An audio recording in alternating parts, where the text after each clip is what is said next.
আজ আরজি করে গণধর্ষণ করে যে মার্ডার করা হয়েছে, এটা শুধু পশ্চিম বাংলার জন্য না, গোটা ভারতবর্ষের জন্য লজ্জাজনক এবং ভয়ানক বিপজ্জনক। আমি এর ঘোর নিন্দা করছি। প্রত্যেকটা দোষীকে আইনের আওতায় নিয়ে এসে ফাঁসির মঞ্চে দাঁড় করিয়ে লাইভ টেলিকাস্ট করে ফাঁসিতে ঝোলানো হোক। 2002 সালে বিলকিস বানুকে যারা ধর্ষণ করলো, প্রমাণিত হয়ে যাওয়ার পর তাদের কদিনের জেল হয়েছে আমি বলতে পারবো না, তবে এইটা আমি জানি ভালো করে যে দোষীদেরকে মোদী সরকার 15ই আগস্টের দিনে, যেই দিন আমাদের পবিত্র দিন বলে আমরা মানি, যে দিনে আমাদের দেশ স্বাধীন হয়েছে, যেই দিনে আমরা স্বাধীনতা দিবস উদযাপন করি, সেই দিনে ওই ধর্ষকদেরকে তাদের গলায় মালা পরিয়ে সসম্মানে তাদেরকে মানে বিজয়ীর মতো সম্মান দেওয়া হয়েছে, যেমন কত ওরা ভিক্টরি, ওরা দেশ স্বাধীন করেছে, অথচ তারা দোষী। কিসের দোষী? ধর্ষক, সব ধর্ষণের দোষী।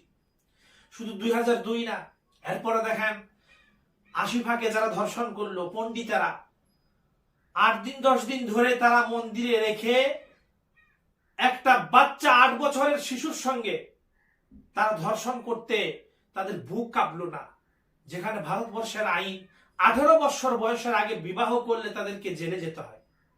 আর সেই জায়গায় একটা ছোট্ট শিশু 8 বছরের, যাকে পণ্ডিতের মতো মানুষ, যাদের নাম পণ্ডিত, তারা ধর্ষণ করলো।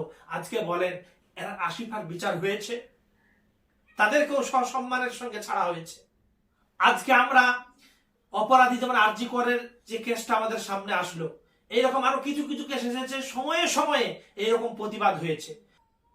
আপনার মোমবাতি, এই ক্যান্ডেল জ্বালিয়ে ক্যান্ডেল মিছিল করা হয়েছে, অনেক শোক প্রকাশ করা হয়েছে, অনেক মিছিল করা হয়েছে, কিন্তু এই মিছিল কোনো কাজে আসছে না। তার কারণ কি জানেন?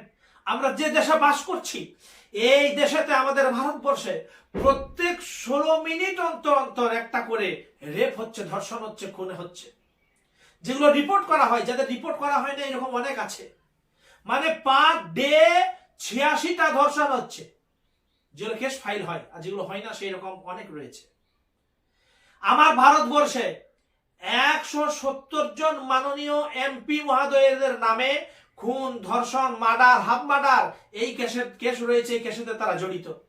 বলেন আপনারা কিসের আশা করছেন বিচার পাবেন?